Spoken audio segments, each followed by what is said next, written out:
YouTube. You may have noticed this has been hanging about for the last few days. This is my pal's. I think it's more of it's in storage and for a wee demo. So this is a Vox AC15.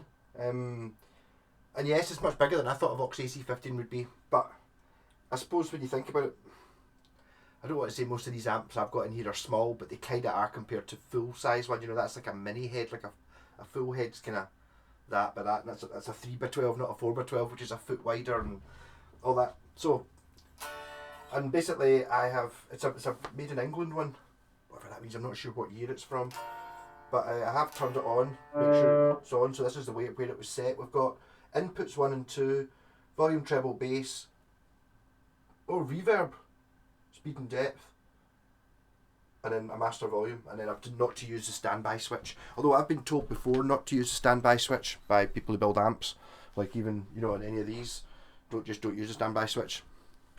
Just basically turn it on and turn the next one on together. My wee Laney doesn't actually have a standby.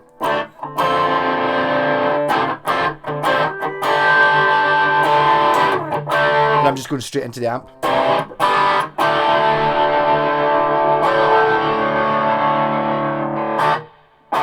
Yep, it's got a reverb tank on it, reverb works.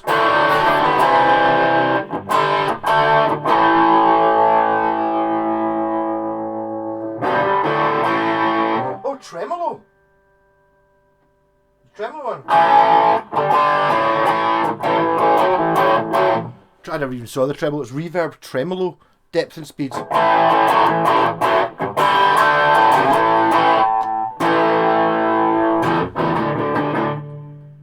Actually quite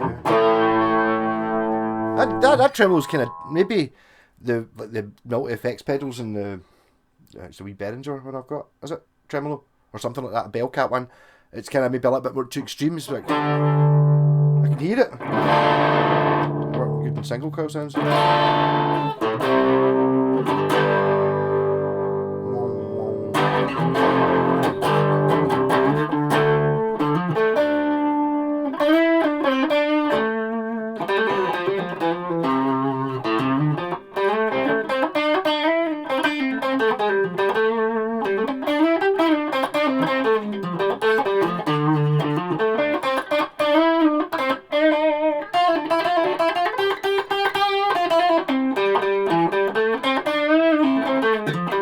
It's a yes already. It's done my thing where I didn't even touch any of the knobs and just turned it on.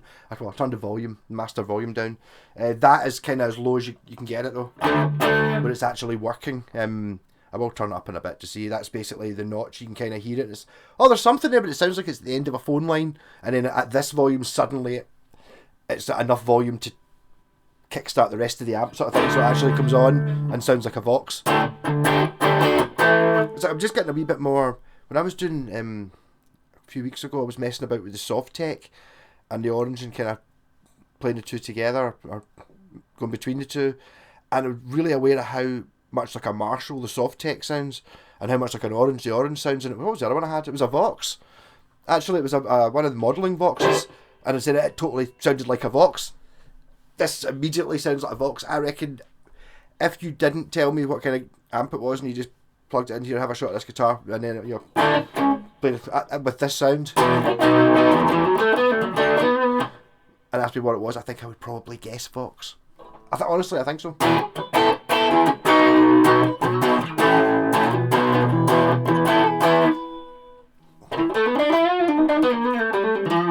I've not given Wayne his Harley Benton back with his Brian May stuff. I've now got a Vox to play through, like a Valve one. But that's just like that sound, the first sound with whatever the gain. I think the gain's quite high, and the tremolo and stuff on. It's like I could just play with that for an hour, no problem at all. But got different sounds in your guitar to mess about with.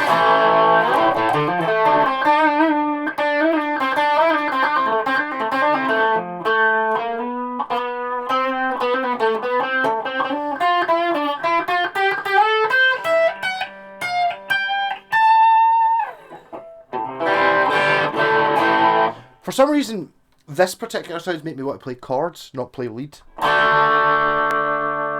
Is that the tremolo that's doing that? It's got a sort of. Do Who use Vox? I think the Who use Vox on. Don't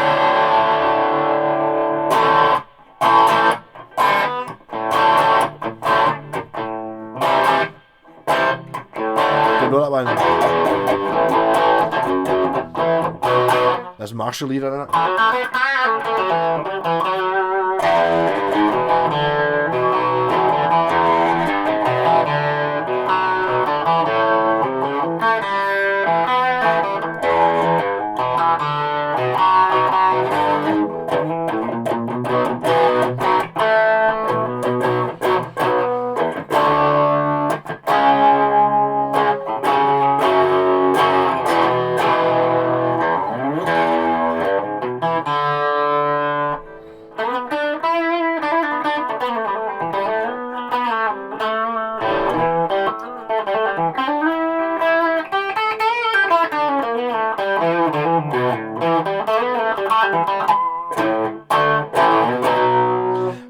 I should probably, I'm going to mess about with it a little bit more. I should probably get a Strat out because I've got my Rory Gallagher haircut and play some fascinating blues. No, I mean, I suppose I try and go for clear. We've got the bass and the treble are low and the end volume's high. Turn the volume down, put the treble and the bass up.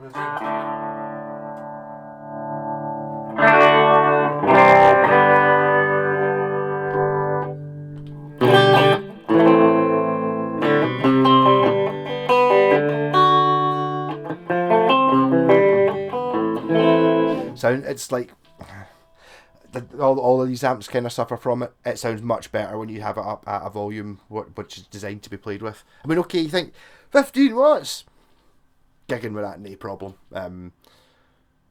Really, it's like that's where its operating temperature should be. There's two inputs.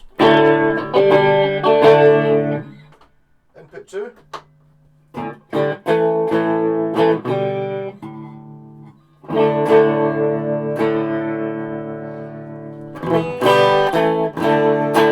Well, I know which one I prefer.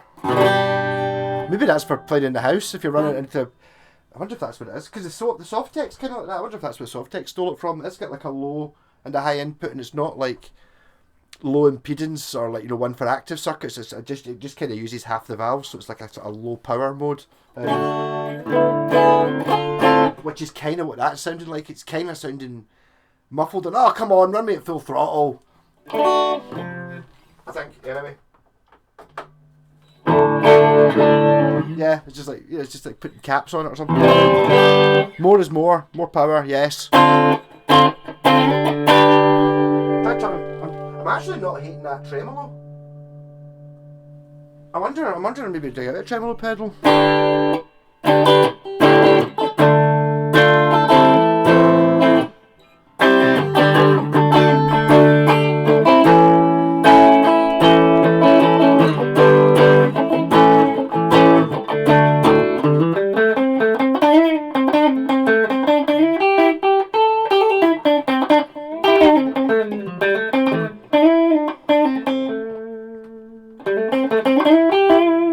I love the way it's kind of like, see when you listen to these guitars with drive on, and then or these amps with drive on, and then with without drive on, there's definitely something that's there in both sounds to make them both sound the same, if you know what I mean, because half the sound is identical between clean and distorted. It's just that some, you know, some of the frequency changes, it's very distinctive. There's like is it like maybe a very distinctive EQ shape type thing that you hear when you hear like a Vox, because I mean it does still sound like a Vox.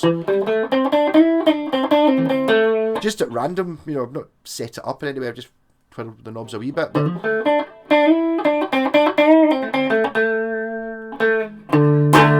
it's got this, when you hit it hard, it's got Vox distortion. I suppose I could sort of see if you're playing, you know, I don't know, maybe a 80s Eric Clapton or a Pink Floyd Division Bell era stuff. Maybe that's not, it's a wee bit too distorted for you. Imagine I can turn the volume up, turn the distortion down.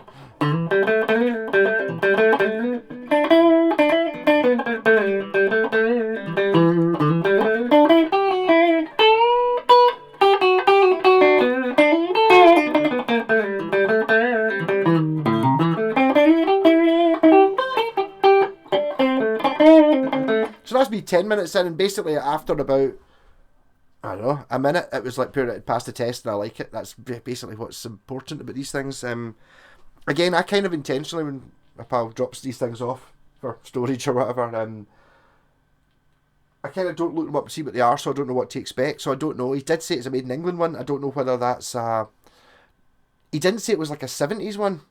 He'd have thought, if he thought if it was like 1975 or 1980 or something, he would have told that. So I don't know exactly what it is. And obviously we all know what an AC30 is. It basically looks like that, but it's bigger and it's got 2 speakers on it. I don't even know what size of speaker it is that's in that. It's a 12. Yeah.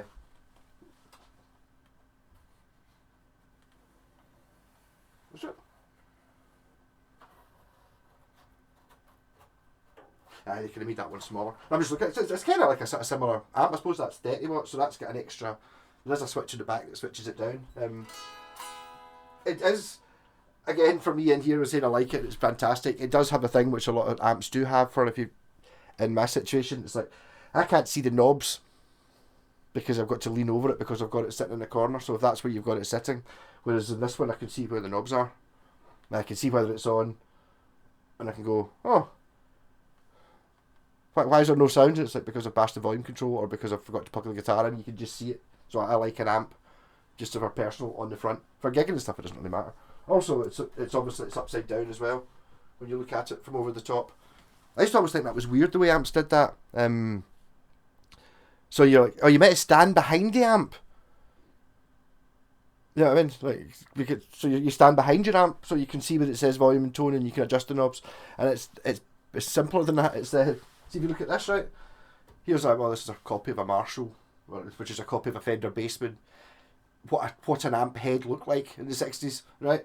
So you've got your bit here with all your knobs and stuff on it, and then all the transformer kind of sticks up, and then the valves kind of stick up into this bit here. That's why it's it's got this extra thick bit on the top, right? So if you imagine taking this exact amp and putting it in this cabinet, for example, right? This one doesn't have this bit for the valves, so what they've done is they've just turned it upside down. So the valves actually all hang down, so it's exactly the head version of this orange you can buy is exactly the same head, apart from all the knobs are the other way around because they've just picked it up and done that. So obviously this bit here with all the valves and stuff stick out is now behind the speaker in this one. And on a combo like this, it's the same thing. So if you imagine looking at it from the top, then that's what you're looking at. There's your head, or if you're looking at it the way it is just now, but if you set it on its back and then you imagine there was a speaker kind of there and there, that's what you get. So that's why they're that shape. So that's why the numbers are upside down, basically. I did think it was amusing when I saw the head version of that, and I was looking at it and thinking, I'm sure mine's a TH30. There's something not right about it. And it's just basically it's exactly the same amp with a different. Or a different label put on it, a different silk screen thing with all the things do, because obviously the other on the head version, all the things are upside down. A bit of a tangent there.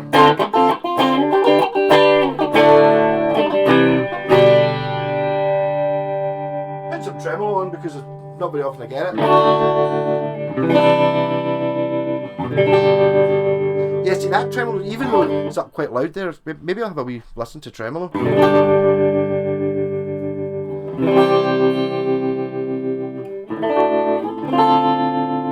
Is that just the difference of good tremolo, rather than being like a wee Behringer pedal or whatever, which is obviously turned up at maximum to see what it does. Whereas this one maybe only goes half the way, you know what I mean?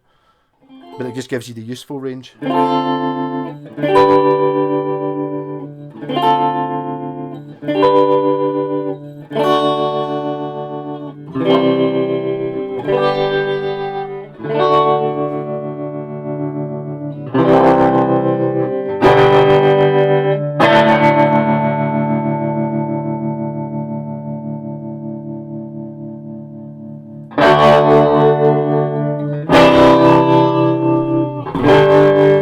See, that's a bit too much. I'll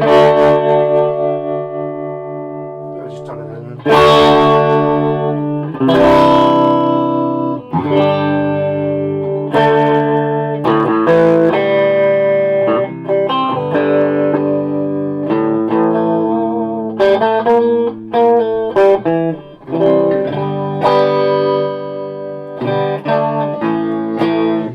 that's basically, if you kind of compare that to what the Orange has got, this is obviously, well, I assume it's been redesigned, but if you well, maybe I'm assuming that the Orange is a relatively modern design. I don't think that's like the brand came from the 60s, but I don't think that that particular model did. Was AC15, although it might be modified a bit. It was one of the, I think they only had 2 amps at the start. One of them was a 15. And I forgot what I was going to say now.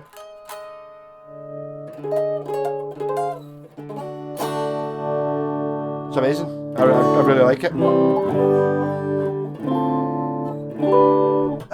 what I was saying there is like, so it doesn't seem that's got a clean channel and a distortion channel. That, if you guys get anything, it's just got the distortion channel. You can get clean if you put the gain down and turn the volume up, but you don't, that one's, you get the gain and the volume. It's basically the volume controls are like that, not like this one. Yeah, which is fine.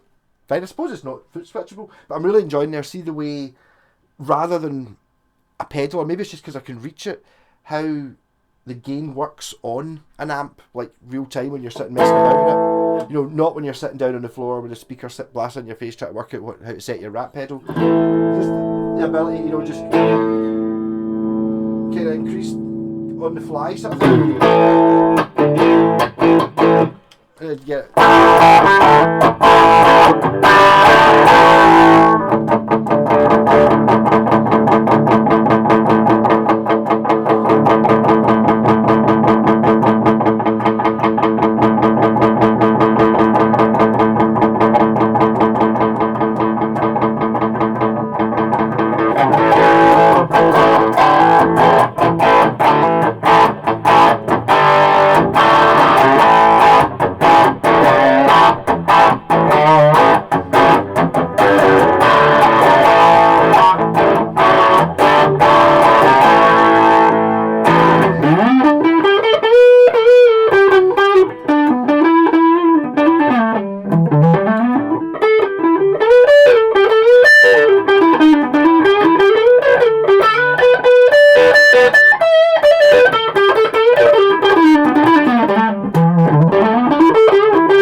That's it at half power though. I can't just go from half power to full power, can I?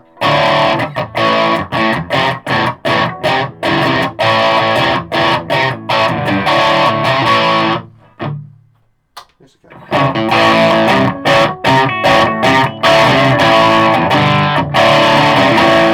What difference that made to the amp as we put it in full power? Well, it's now on half power rather than quarter power.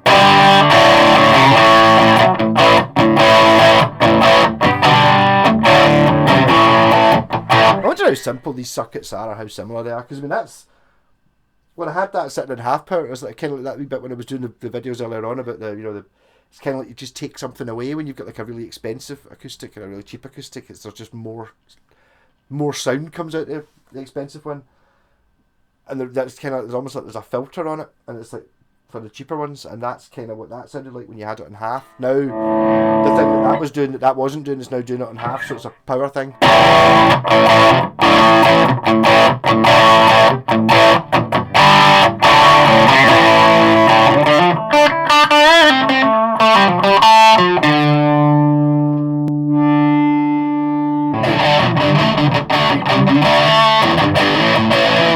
I think this probably goes more distorted.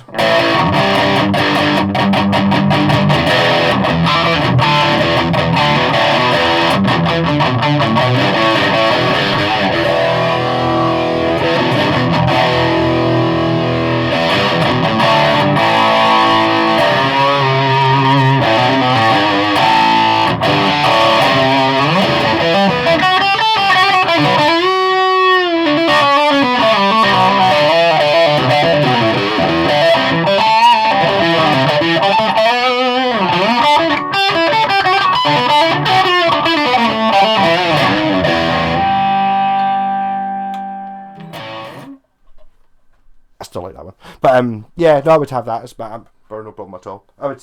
It would come down to that thing I was saying earlier on. If it really came down to which one of these would you rather have, that's just got the practicality of being able to see the front of it. And most of the time, okay, yeah, I'm not out gigging every day. I'm playing through it, standing there every day. So I'd rather have the knobs on the front. But no, it's lovely. I really like it. I quite like the number of knobs it's got. It's like that. Although I thought that was quite cool, I think it's kind of like there's not quite enough knobs. I think maybe it needs another one or two. I don't want too many. That's a nice number of knobs. That many. This one looks like it's got lots of options, which it kind of does, but they're not really. They're just like channels. Mine's got 2 channels. That's the difference. I quite like the way it's just volume, bass and treble. Bass and treble? Volume, treble, bass, and then a volume at the end. And then the other 3 ones are like your reverb and then your two controls for the tremolo. So that's kind of why I was using the tremolo, because I didn't have 25 other knobs and then tremolo as well. You know, like, or even in the rolling cubes, it's like, oh, look at all the effects. There's like flangers. And no. Reverb, I can handle that. It's just got a knob. So that's fine. Just set the reverb to whatever. And then you've got 2 knobs to play with the tremolo. Plus tremolo is something I don't really know. Tends to use it. It's kind of like one of those things that when you get if you get yourself a guitar that's just got 1 pickup, like a humbucker in the bridge sort of thing, you find yourself using the tone control because you don't have anything else to. You know, whereas normally, you know, you're sitting there, you get 3 pickups and all that. Tone control, nah, don't need that. I've already got 10 sounds to mess about with. Whereas you've only got 1 pickup. Oh, you end up trying to use it, same sort of thing happening here. Yes, I really like it. I really like the amp, so it's a thumbs up for me. Assuming it's not 10 grand. Don't think so. Probably £1,000 though. I should really look up amps and see how much they actually cost for something like that. I don't know, because if you did stick me in Andertons or in guitars at Ampere, right, which amp do you want? I would just be trying to find one basically that doesn't necessarily have to be an orange, but that one, a 30 watt that's switchable down with a 1x12 in it that takes a cabinet. That would be the amp I would go for. Whoever made it. If I was keeping that one, I'd maybe get, I don't know, maybe look at everyone will make an amp that size. I think it'd be a combo rather than a head, maybe. I don't know.